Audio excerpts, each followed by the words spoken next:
Welcome to the Darby Racing podcast, the first for 2024. We completed 10 podcasts last year, and we look to do another 10 this year. Great feedback on all the podcasts. And before we get into the very first podcast, just want to say for future podcasts this year, if you want to suggest some ideas for us to talk about, guests you'd like to hear from, things you'd like for us to be discussing, drop us an email, scott@darbyracing.com.au or mark@darbyracing.com.au. Been a lot of really good feedback in 2023. But Mark, we're 2024. We're right in the midst of sales and selling. It's been really busy. Yeah. And we've obviously just finished the Golden Slipper, which is what we're going to talk about today. Two horses that went through the Slipper that put Darby Racing on the map. We're talking Yankee Rose, She Will Reign. Very special time in Darby Racing's whole business. 2016 and 17 we're talking about, and we'll unpack that today. Yep, can't wait. Very, very exciting. It's a brilliant time of year, the 2-year-olds, and we went to the top of the mountain with those two, and I can't wait to talk about the pair of them. Well, we've just had the Golden Slipper won and run by Lady Camelot. Fantastic race. And just before we get into Yankee Rose, talking about the story, the legends, the two horses that really put Darby Racing on the map, I'll start by saying the Golden Slipper, I've probably said it in previous podcasts, has been the race I've dreamed about all my life. It's the horse that captured me. From the days of Terse and Burst, I just wanted to win that. And, we got very close with Yankee Rose in 2016 and naturally won it the year later. But first horse we want to talk about is Yankee Rose. Now, to set it up, the business was in full operation in 2008. We're talking at the sales of 2015. So we're 7 years in. Our success mark had been horses like Al Joan of Arc. Yep. But raced in the Slipper, Jim Cragg winner. Yep. Snitsky. Yep. Korobidi, Time for War. Yep. Saramina. Yep. And a number of other horses. But you and I said leading up to Yankee Rose, how do you get that good Group 1 horse? Not just a listed winner. Yeah. Group 2 winner we'd been to. Yeah. How do you get that, and who should come along but Yankee Rose? We'll start right at the beginning. We'll discuss what we liked about her, what sale she's at. So she's a brown filly, purchased at the English Classic sale in the year of 2015 from the Widden Stud. She was lot 17. Wow. And if you remember, Mark, originally she was passed in. But I'll ask you firstly what you liked about her. I've got some sale notes here that I've recorded from the book. And what do you remember about her at Widden when we first had a look at Yankee Rose? I think it was the athleticism. Definitely the athleticism. Very athletic filly, walked well. And it actually was a good family. It actually was a good family. But I think the other thing was All-American was struggling. He wasn't doing Stallion that well. All-American, yeah. He wasn't doing that well. But really probably the athleticism. The thing that I remember very, very vividly, you probably will now that I mention it to you, was when we went to Oak Ridge. What we always do, once we purchase our horses, we send them all to the farm, and then a few days later we go out, we take our videos, our photos, and we'd remembered her from the sale, from the notes, and you're kind of going, geez, we only paid $10,000 for this. What's she going to be like? $10,000. Yeah, we were thinking, what is she going to be like? Because sometimes you have buyer's remorse, so to speak. When you get there, they're not the horse that you remembered from the sale. You're kind of like, I thought it was more this. I thought it was more better. that. Yeah, I thought it was better than that. Anyway, Yankee came out. I'm sure you remember, because we both looked at one another and went, wow.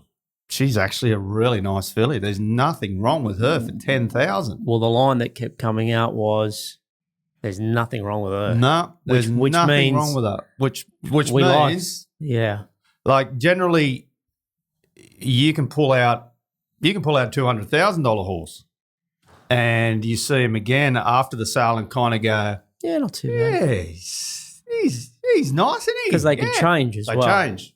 Yeah. But she came out and you were kind of like with that $10,000 figure in your mind thinking, and I remember that vividly. And then we ran around the paddock and she was brilliant. Which we'll put some footage on. We'll give some footage to Dave when he puts this together. We've got some footage of her running around the paddock after the sales. But let's go back. We just talked about buying her for an absolute bargain, $10,000. Well, we actually didn't buy her out of the ring. No. My sales note said for lot 17, neat, good shape. The shape of her, love the shape. Yeah. Nice hip and hind quarter, very athletic. I had her marked 8 out of 10. So in my scoring, I mark them out of 10. Very high, straight to the back of the book to get vetted. Yeah. And then to look to buy in the ring. Why? She ended up passing in. The reserve was 15,000. It got to 12. How did we get it for 10? Well, the story goes, and I did tell this in another podcast. Yeah. We kind of looked at it, and All American was really struggling. Yeah. And we're very forgiving as long as we like the horse. Yeah. And we walked away and didn't bid on her in the ring because A, she was very early. Yeah. We're still doing a lot of work at that time. And B, we had valued her at 30 to 40,000. Yeah. Now that sounds like not a lot of money. Why? No. But this is going back in 2015, where the average price was probably more around 30 or 40. It was 40,000. Yep. Not 100, 120,000. No. So we thought that's a bit too much money for what we want to pay for an All-American filly. Yeah. The first day finishes, and our trainer, Clary Connors, rings me, and he said, "Did you like lot 17?" And I remember that. Everyone's flicking through their books. 17. And I said, well, actually, we did. Why is that? Because we didn't follow it. We didn't follow it through. We were still catching up on our work. And he said, oh, yeah, I didn't mind her. I said, no, we actually loved her. Nice I got filly. 8 out of 10. I said, why? He said, I passed in. And I said, how much? Thinking it's going to, they want 50 grand or something. He said, 15,000. Yeah. I reckon within 2 minutes getting off the phone, I rang Anthony Thompson from Widden. Yeah. And I said, what are they looking? He said, oh, wants the 15, but make an offer. And I said, I'll give you 10. He said, 10? Mm. He said, righto. And then within a minute later, he rang back and said, it's all yours. So I remember we spoke to the breeder that had Condesar, remember? Fergal at the sale, Magic Millions. I don't know, it was after Yankee had done what she'd done. And he said, mate, that mare was a disaster for me. You can have it. 10 grand, you can have it. You can have it. She hadn't done much. Have it. Get rid of the mare. Got rid of and then Yankee just goes bang. Well, even Björn Baker went on to say he bought the full sister a couple of years earlier for 120,000. Yeah. When probably All American was trying to make when he was. Yeah. So we scoop in it when All American's not hot. We love the filly, but there's I love the filly. Nothing wrong with the filly. $10,000. I think the other thing too to remember is. Although she passed in and we didn't follow her through, there are other horses as well that people will get in contact with you and say, did you see such and such a passed in? And you don't have good notes on it. And you go, yeah, I didn't really like it. Mm. So if we didn't like her, we wouldn't have bought her.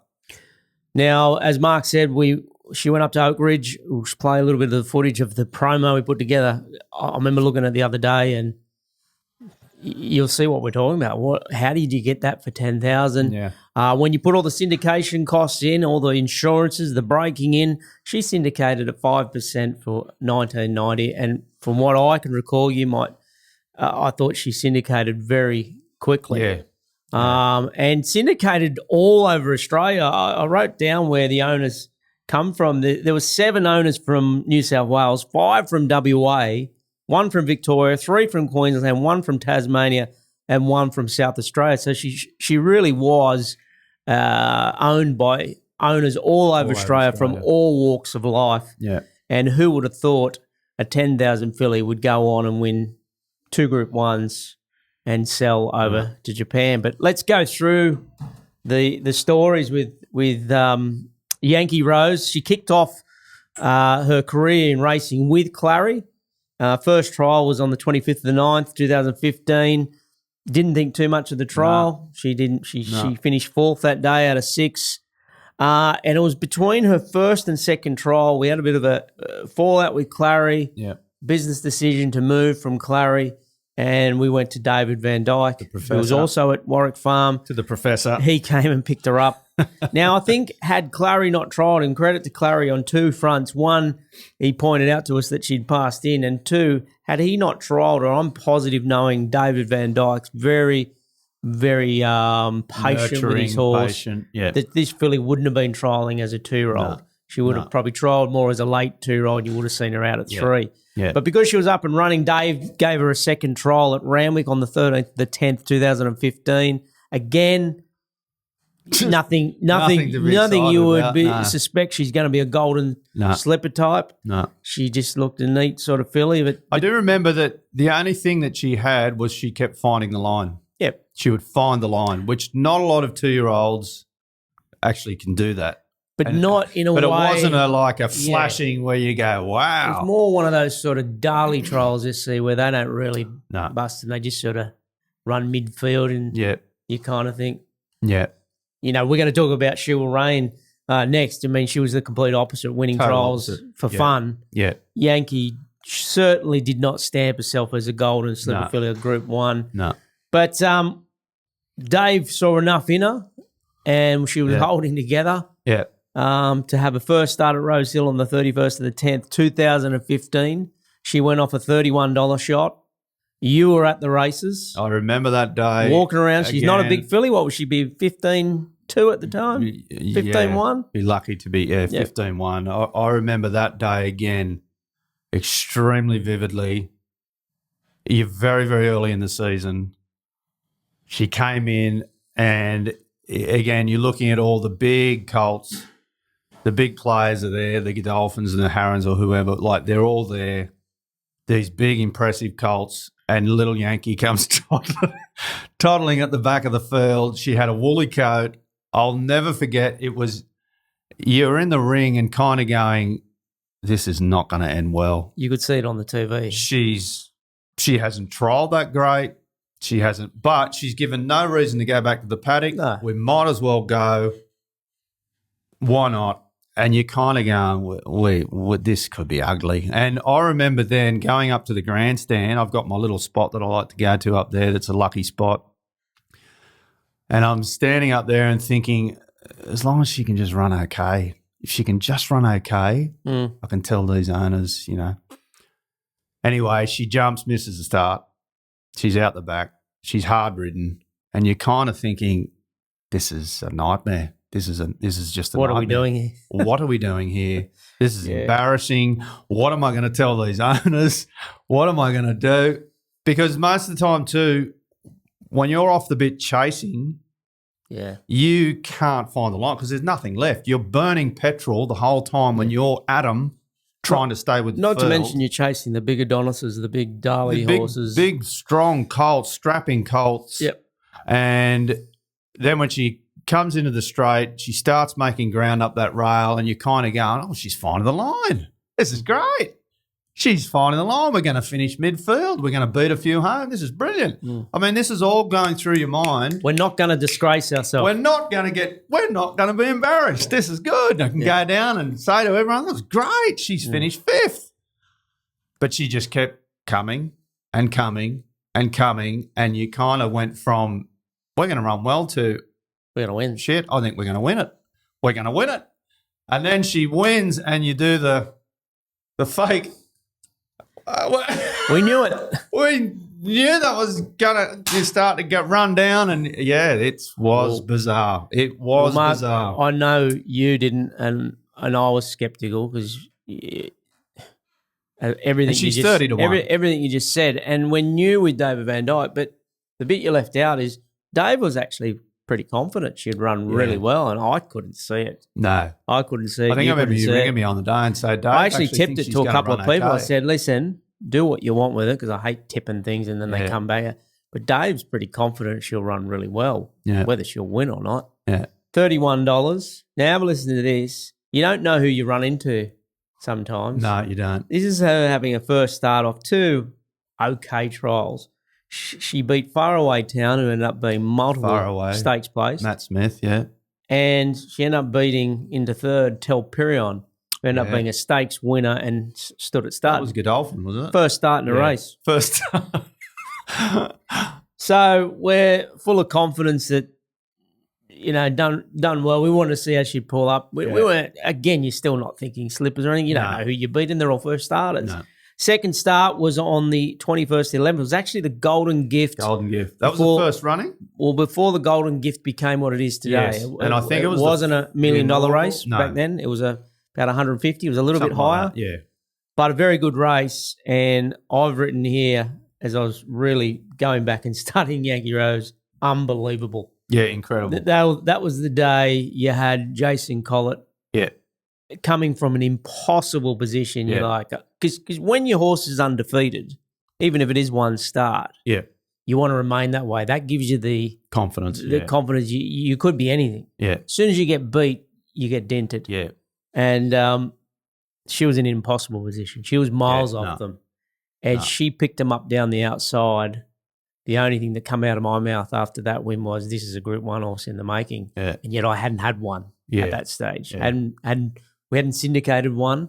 No. But I thought, I've never seen something like that. And then you remember, because you were racing manager, Jason Collett's post-race was... Well, Jason Collett is a very mild-mannered, quiet sort of guy, very humble guy. And when he came back into the mounting yard and came back to address the owners, I've never seen him like it. He dropped his whip. He was fumbling. He swore a couple of times. And he's just like, he was gobsmacked. He was just like, I haven't felt anything like that. Like the turn of foot. I mean, it's a race. I tell people even to this day, go and have a look at her second win. Yeah. And even when I've shown people, they'll say, she doesn't win this, does she? She had so much ground still to make up with, even with 50 to go. Yeah. She's still probably fifth, fourth. I'm just thinking about it now. If I saw a run by one of our 2-year-olds like that today, I'd instantly know. Yeah. I'd go, we've got something really special. I'd know there's still a long way to go. Yeah. Because things can happen. Yeah. But back then, I think I said she's a Group 1 horse just because I'd never seen anything like that. Now you'd recognise it straight away. Yeah. You either recognise it through pure speed or something like that.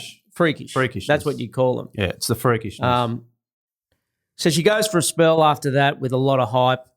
But she goes to the paddock for a spell knowing we've got a slot in the Golden Slipper because she's got enough prize money.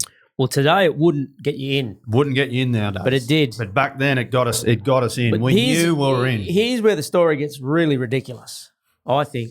I don't think it's ever been done again. It hadn't been done then.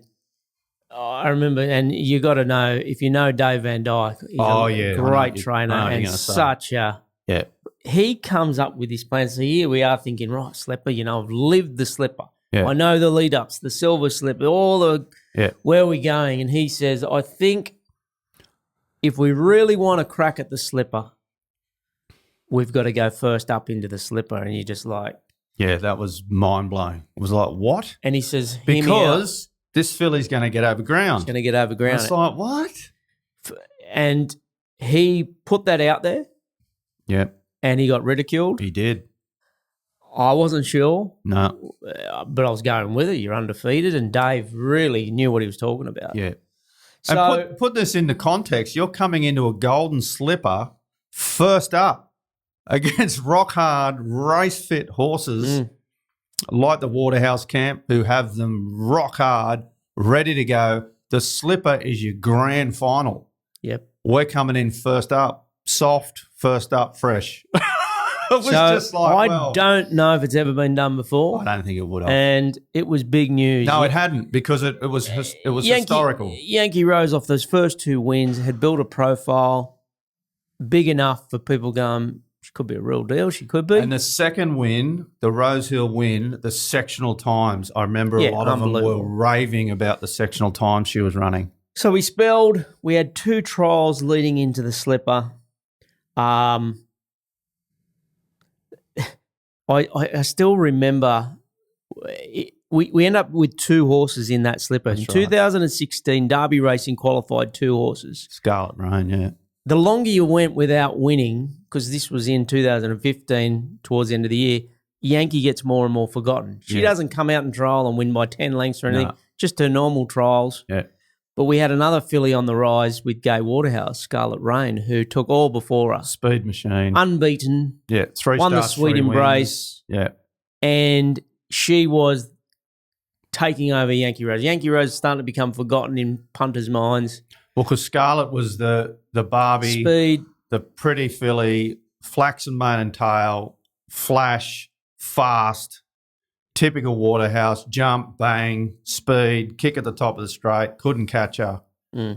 Group winner already. Gay, very confident as she can be. Yankees just a city winner. Yep. And so we go into that Golden Slipper with 2 runners. And Yankees definitely forgotten horse. Starts Absolutely. big odds. Yeah. Scarlet's sort of around that $12, $15 mark. I think Capitalist was the favourite that year. He was. And I remember remember the Golden Slipper breakfast? Golden Slipper breakfast they have every year on the Tuesday. Yeah. And because you got 2 runners in, we all went to the breakfast, That's right. owners. Yeah. And on an odd occasion, especially back then, when we're coming through the ranks, I used to get a little bit nervous about doing interviews. Oh, I don't know what you're going to say. Here are the Golden Slipper breakfast. And anyway, one of the ATC or Sky Channel come up and go, Scott, are you right to come up on stage? Talk about your 2 horses. And I'm like, yeah. But as minute I said yes, the stomach starts going, brrr, brrr, and you're like, what are you doing? And the anxiety just, it was a random thing for me. Yeah. I don't get it anymore. But back then, and I remember walking up there, I'm thinking, I don't know if I'm going to need the bathroom as soon as I get up there. My pants up here. I don't know what I'm going to do. And as I sat down, I could feel the anxiety coming through. They're about to question me. And the minute they gave me the mic, it all just left me. It dissipated. Yeah. And what I remember about that is they really wanted to talk about Scarlet Rain. Yeah. And what about your other one? And I remember saying, because of what we just talked about, I said, this is the filly out of the 2 you want to watch. I think she's potentially a freak. Yeah. And I know a number of them were kind of like, oh, wow, and, you could look pretty silly. Yeah. I really did rate Scarlet Rain, but there's something about Yankee Rose that she was just doing things that, even though we hadn't had a Group 1 winner at that stage, you just thought freakish. Yeah. And as it turns out, they run in the slipper. Unfortunately, Scarlet Rain went in the wind in that. Yeah. And Yankee come out first up in a golden slipper and runs second. Yeah. We're dancing around the mounting yard like we'd won the thing. I think even the camera flicked to us at one stage because we were going off. Yeah. Like almost completed the dream of a lifetime, running second in a slipper, nearly winning. And there's another story that our jockey, Zach Purton, believed he should have won it. Yeah, he did. Because if you remember back in those days, the whip rule had started coming in. That's right. And it hadn't come in Hong Kong where Zach's from. No. And he'd got done in an earlier race for too many whips. That's right. As it turned out, with time passing, Yankee Rose, the more you tapped her with a whip, the more she went, gave. the quicker she went. Yeah. And Zach come back, full of praise. I think we would have lifted him up if we could have. And he said, I'll be honest, he said, after getting done with the whip rule earlier on, I should have won. If I went for it earlier, I would have won the race because he held late back. I started hitting her and she you watch how much ground she makes in the last 200 metres. Taking lengths off Capitalist. And he said, look, I'm really sorry, but I think she could have won that race, had I got into her earlier. Yeah.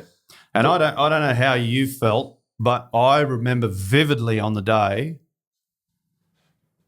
when she went past that post second, it was like this. It was kind of like a weight got lifted off you going, when you've run second in the golden slipper, and we went off, like we won it. I remember Greg Radley saying the connections of Yankee Rose are going off like they've won it. Well, that's what it meant to us. And all of a sudden, it was like a weight was lifted saying, this is achievable. Yeah. We can actually do this.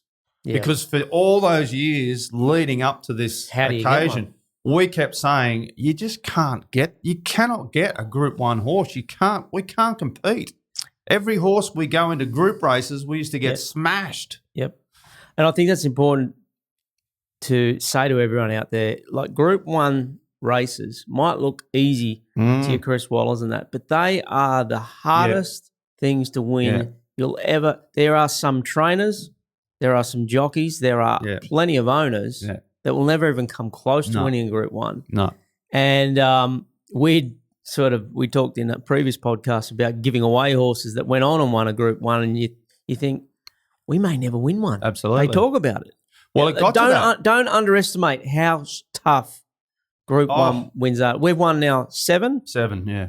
And I cherish every single one of them because the lead they're up so hard. What? How long were you saying? When did Darby Racing start? 2008. So 2008. And this is 2016. This is 2016. So it's our 8th year. 8th year.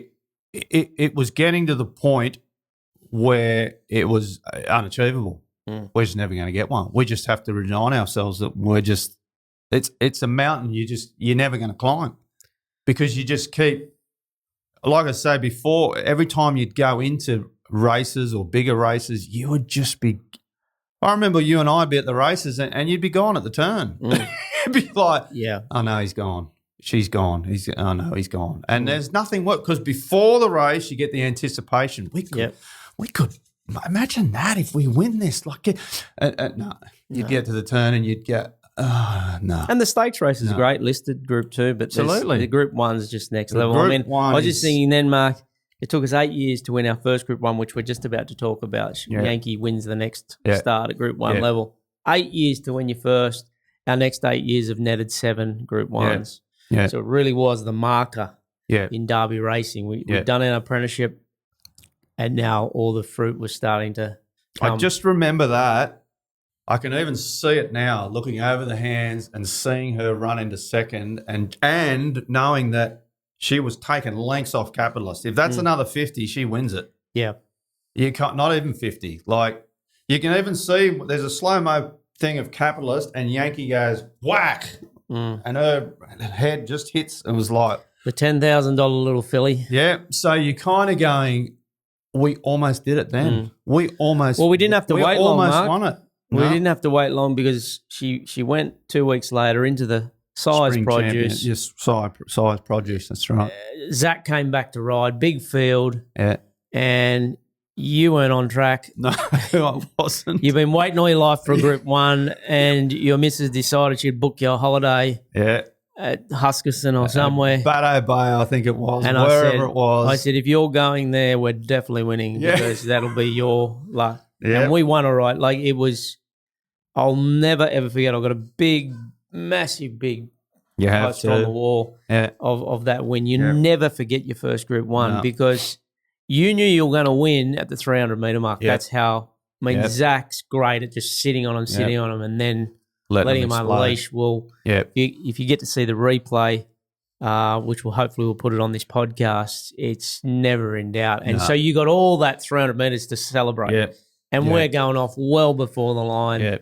Unbelievable day. You'll never forget it. Those owners will never forget it. No. It's one of the hardest things to do. Yeah. And to win a Group 1, and there she was at a second start, early in her career, winning a Group 1, second in the slipper.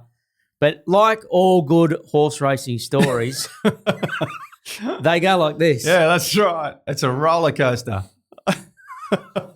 And, well, we've taken 8 years to get our first Group 1, and we're ready to line up in the Champagne Stakes. We were brushing off the Champagne going, well, this is a foregone conclusion, isn't it? She's Everyone's $1.20 favourite. She was about $1.40. About $1.20, I think I remember, $1.30. And going to go 2 Group 1s. We just couldn't, how good is this? And the Champagne, naturally, is a mile. It drops away. The field, you end up with half a dozen in it. Like there's hardly any in it. I used to live for the Triple Crown because that was big in the day. It's not so big these days with the Golden Slipper, size produce, Champagne Stakes. Yeah.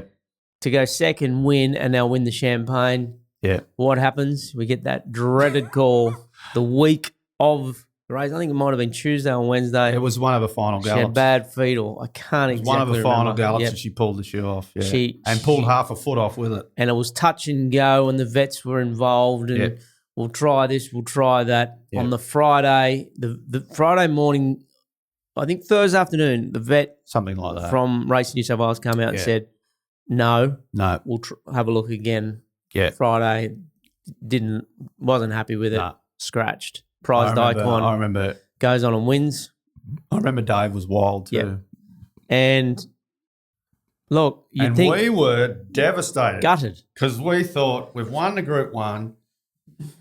You're getting the trophy cabinet going, we're going to win 2 Group 1. This is unbelievable. Yep. This is Well, incredible. how We've many- got $1. Years you grew up watching these good horses. How do you get one and they win 5, 6, Yeah. 7 Group 1s, the real good ones? Yeah. You think we might have one, Yeah. we're going to win 2 in a, who knows whether she comes back at 3 or, but every indication was she was going to get better Yeah. as she gets older. So that was the first sign that this filly come mare was going to have her issues on and off that plagued her right through. I think had she remained sound, a Yeah. very sound horse, Yeah. her record would have looked a lot better. Yeah. Even though it was very good, Yeah. particularly for us who hadn't Yeah. won a Group 1. But that was the first sign that she ran into many, many problems here and there. Nothing major, No. but just enough Niggles. to really Yeah. bother Dave Yeah. and running her. Yeah. So that was the last time we saw her as the 2-year-old. The trophy.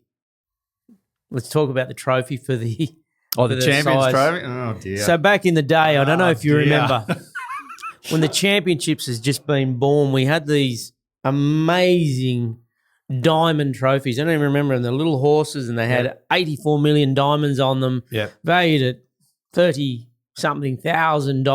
Yeah. And the owners got one, the trainer or whatever it was. It was a brilliant idea, but the problem was, I just said we had all these owners in the horse, 20-something 20 owners. Yeah. owners. What do you do with the With trophy? a $30,000 trophy? Yeah. How do you sell it off? What do you do? Who gets it? I remember Dave got his little one. Because Dave Van Dyke. Yeah, Dave Van Dyke, because the owners get one that's sort of, it was only this big with a horse head, and Dave got a smaller version of it. And I remember being on the podium, and he looks and goes, nice, isn't it? I said, yeah. He goes, I'd rather 20 grand in horse feed. Yeah. What am I going to do with that? Well, I thought this was brilliant because we had no idea. Obviously, Nah. we What are we going to do? as time went this on with our trophy? product disclosures and partnership agreements, we worked out what to do with trophies better. Better, yeah. And I still remember a couple of the owners, God love them, came up and said, I think what you do, Scott, you do this. Every owner had an opinion. Everyone has an opinion. It was yeah. really difficult. He says, go to your local jeweler. That's right. Go get it valued and try and gouge out all the diamonds and split them up. Yeah, pick all the emeralds off because it had emeralds on it, and hit it with a hammer and give it as yours. Me being, you got 5%, you can have 2. You can. Me being the people pleaser and not having things in place, you learn a lot of things as you go along. I went, geez, I don't think that's a good idea. But anyway, they were quite firm about it. You can't have someone this, you can't have someone buying it too cheap. Yeah. So I go down to the local jeweler here. I remember going down to them. Put it down and told them the story. They get their eyepiece They get out, the thing out. and they're looking, going, "Oh yeah." How much did they say this was worth? How much did you say this was worth? I said, whatever it was, About 32,000. 32,000. He has another look. I said, apparently the eyes of where the value is. Look at the two eyes; they're different. He goes. He looks at me a bit strange. And he goes, "There's no way this is worth 32 grand." Nah. No, I don't think he was saying it was worth $1 grand or something. He just, no. if we were going to want him to, I think he said about 12 or I can't remember. But We're he was basically saying we're probably embellishing the story a little bit, but he was. I remember him looking at us He just and didn't saying, think it was how much, worth that. How So much did you say this was worth? I can't remember what we ended up doing. There with was the trophy. something in the. I think there was pink diamonds for the nostrils. Yeah. that were worth a little bit, and black diamonds for the eyes. And those two were worth. They said the emerald chips around the horse is worth nothing. I think basically. part of the value, Mark, was not the value of No. it. It was the prestige That's of that what it trophy. meant. Yeah. It was the meaning behind it. That's right. So I think we scrapped that. And I think we end up saying we're going to sell it to the highest bidder in the We ended group, up and auctioned it. I think it went for about 12 grand. For 10 grand or something like that. Yeah. Something Pretty like funny, mate. Yeah, it was. I got to imagine us sitting there Sitting there with a chisel. There's your. There you go. There's your bit. Send them little envelopes out to all the owners. Some of the fun and games you have in an ownership group. Well, the other thing too is, which we quickly found out with very, very good horses, and especially this man, the ownership groups can get very, very, very funny. And everyone wants, it's kind of like, say, a rock star. I quote it, say Paul Stanley, right, of Kiss. He smashes a guitar and throws a piece out and the crowd goes, whoom, and grabs on it. Yeah. And that's kind of what the owners were like with Yankee. They wanted shoes, they wanted leads, they wanted head collars, they wanted rugs, they want anything that had come into contact with her. Yeah. And rightly they so. wanted it. Absolutely. Rightly so. We're not knocking that. It was just we'd never encountered anything like it. No. We weren't prepared for it. No, I wasn't. As the racing manager, I wasn't prepared for it. You were continually rewriting the manual as you went. Absolutely. With Yankee Rose. And I had to end up with little folders of things that she'd won and who got that. So one person, you won you got the shoe, so you don't get anything anymore. Now I think what you're trying to say crazy. is overall it was a good thing, but it became very intense. It became very, and very people intense. get very. So that by the time this trophy came up, we were getting very bizarre recommendations of what we should do with that trophy. Things are very, very different now, and well, it is something you look back on now and laugh and giggle and get a giggle out of. But when it was at its worst, like at its peak, it was very intense. Yeah. Very intense. Well, and it just showed how much everyone loved her. So that was the beginning. Obviously, great.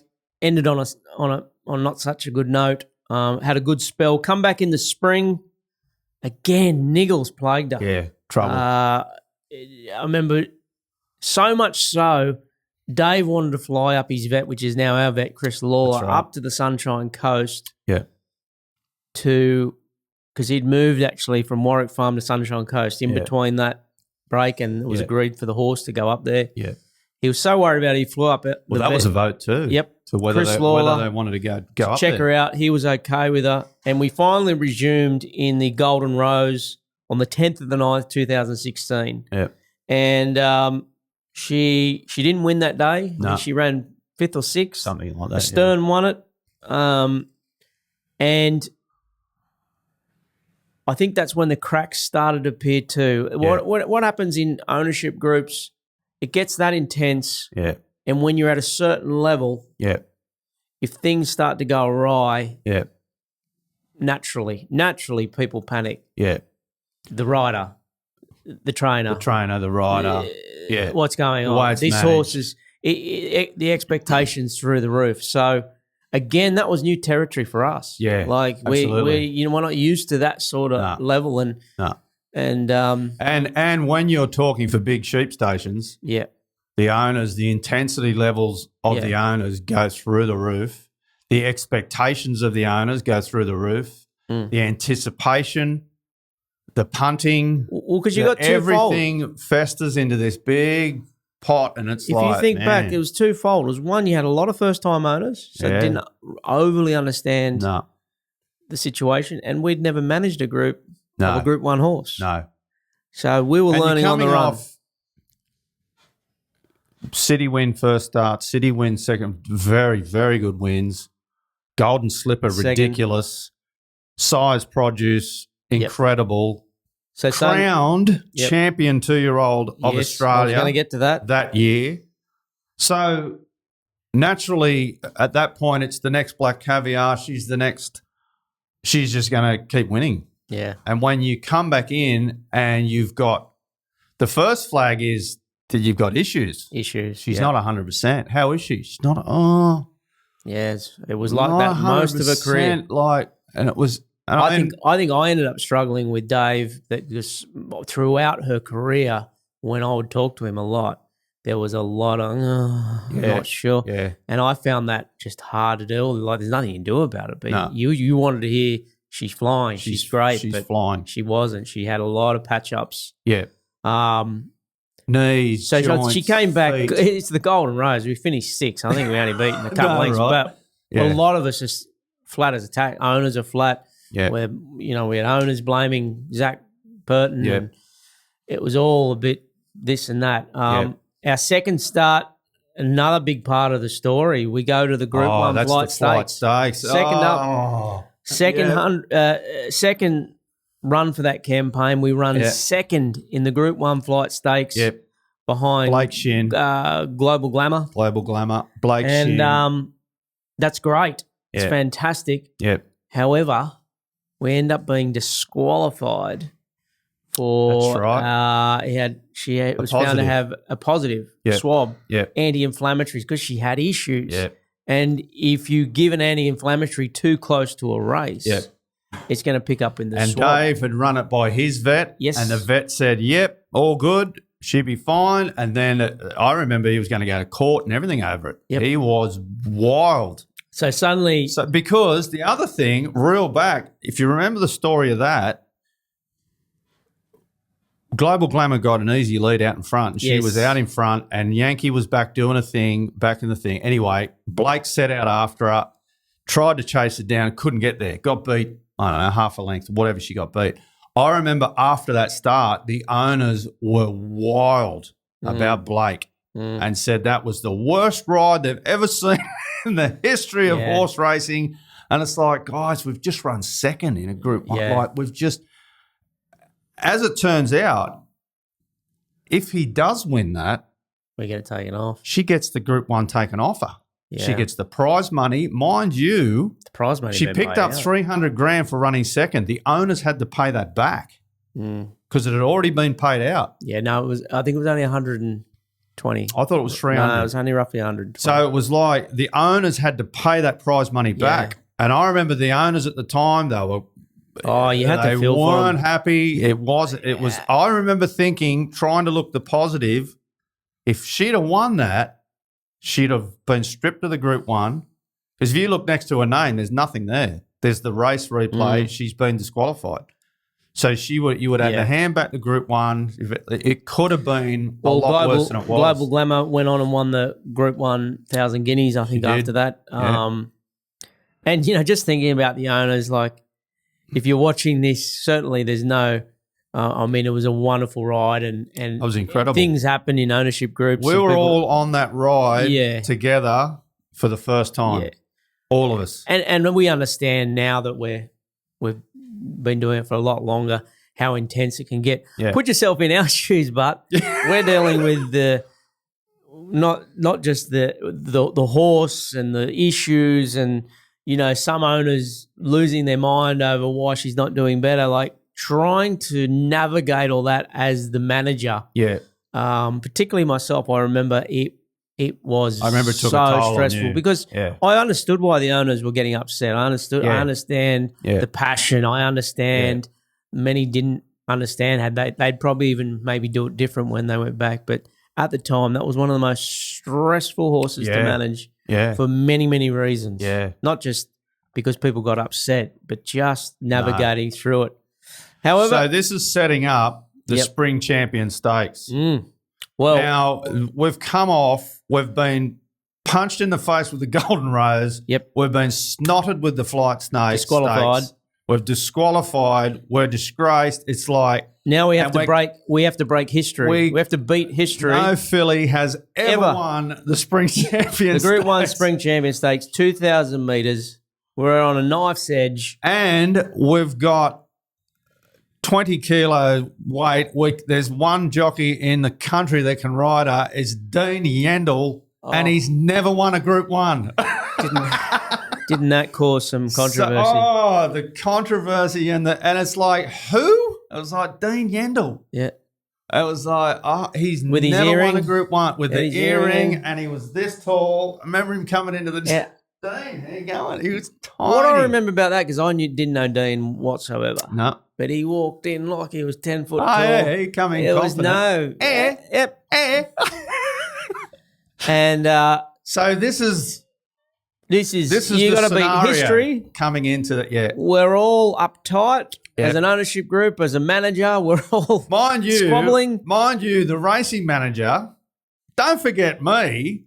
I was away when she won the Group 1. Yes. Finally, the Darby Racing winner Group 1. Buffetti is not there. She gets out of the second Group 1. She misses she's nowhere in the Golden Rose. She misses this in the flight state. So I'm thinking, great, our Group 1 that we finally won, I wasn't there for. It's probably the only Group 1 we're ever going to win, and I've missed it. So all this is coming on. Now we're heading into a 2,000-metre blue chip event. Never been to 2,000 no metres. filly has ever won. She's never been to 2,000 metres. We've got a jockey on that's never won a Group 1 from Melbourne that's coming up to Sydney. We've got a trainer that's only just won his first Group 1. The syndicator's only won his first Group 1. So there's lots of squabbling and intensity and passion. The God heat love and fire on that day was. But as you know, with racing, it goes like this, and that was the day. That is one of the best wins you'll ever see. That is. We will definitely put the replay up as we talk about this, but she's a long way off him. Yep. And I think the call makes it, Darren Flindell makes the call of it makes it even more special. The way she powers down the outside to win in the last sort of 50 metres from an impossible position again. It kind of reminded you of that second win at Absolutely. Rose Hill, where I remember showing many people, and they said, how does she win this? How does she win this? She's miles back. She's the only filly in the race. And I remember it was actually that race and that day, and if you watch this replay, if we can put it up, this was the race that I realised why she hurts herself so much. Yeah. Why she gets into so many issues. I've never seen an action like this with a filly. You watch the effort that she's putting in, not only driving from behind, but she's actually hitting and pulling from it using her fronts. Normally they're skipping. She's actually hitting and pulling, like reefing through the ground. I've never seen anything like it. And the way she did that and the power and effort she was putting into it, it was like, and she was a little filly. She raced at 430 kilos. There was nothing of her. And I remember thinking, that's why she hurts herself. That's why she has trouble with her knees, troubles with her joints, troubles with her tendons. This is why. She gives everything she's got, and how she won that on the day, I'll never know. But the celebrations, I think Mark Darby, was that the day he was there and did the Facebook Live? That Facebook Live footage went viral. He was actually he decided in there. to have the camera up here. He had the camera in. Everyone's high-fiving and hitting, and there's a scrum, and there's screaming. And at one point, he drops the camera, has to pick it back up again. That was pandemonium. You'll never forget those. Never, those days. ever forget it. I mean, it all adds to it. The whole intensity. I'm getting chills thinking about it. Is probably a good point to touch on a bit more about Dave Van Dyke. This became the love story of him and his past issues that Dave had himself, and what this filly did for him, and the amount of work he put into this filly to get her there. It was second to none. It was a love story that I'll never forget. You know, Dave holds a special part of my heart. You know, although we don't have horses in Queensland up there with him, we'd love to. You know, we'd love to see him back down here. We keep saying when he come back down. But look. Well, we often actually said back in the day, we don't know how, like, they were just two peas in a pod, those two. I don't know whether anyone else could have got out of her what he did, what he did for that filly. You got to remember, when you're going through this, like I keep saying, it's our first proper horse. Proper serious horse. And navigating through that is just uncharted territory. Now you're fully prepared. Well, even for yourself, back then, like when you start to get a horse that is known around the country, like when they're that big and they're that good, like you started getting interviews and like left, right, and centre. Like, and you were a bit, oh man, They want another one. Well- The Telegraph wants something. This wants something. That, Yeah. These radio stations want to talk to me. This sort of, it's all uncharted because everyone wants a piece of you. Everyone wants to know about that horse. Well, there's a little bit more to unpack there. Fast forwarding just on that note, when she finally retired and was sold, Yeah. Yeah. I remember the weight off. it was the biggest relief. Yeah. As much as you wanted her racing, Yeah. Yeah. and I'd never been through anything like that. The To look back, when I look back now, I look at the ownership group with absolute fond memories. But in the heat of the battle, when there's passion and fights and squabbles, and you've got to try and manage that. Yeah. When we got to the end of it, I'd had enough. Yeah. I'd had enough. Little did we know, 1 month after she retired, out comes our next superstar, and out of my mouth said, "Here we go again." Yeah. You just knew it, but we'll get to her later. To finish off the story of Yankee, we've spoken a lot about her. After that win, we went on to the Cox Plate, another high, third to the immortal Winks.